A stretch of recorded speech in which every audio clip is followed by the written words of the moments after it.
বাগদাদি আমাকে দেখে লও,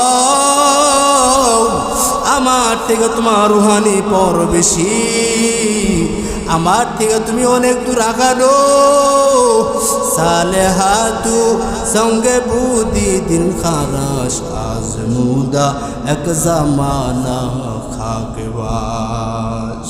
জুনায়েদ বাগদাদি ডাক দিয়া কয়, হাসর ময়দানে যদি তুমি জান্নাতে ঢুকো তাহলে আমার সাথে একটা ওয়াদাবদ্ধ হয়ে যাও, আমি জুনায়েদকে না নিয়ে তুমি জান্নাতের ময়দানে ঢুকতে পারবো না।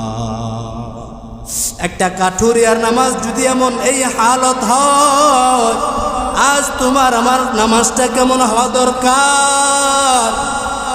আমার নামাজ তো নামাজ নাই, এক ওয়াক্ত পড়লে 4 ওয়াক্ত মসজিদে নামাজ পড়বার জন্য আহি না। আমার ফজর নামাজে যাই ঘুমের মধ্যে পড়বিব।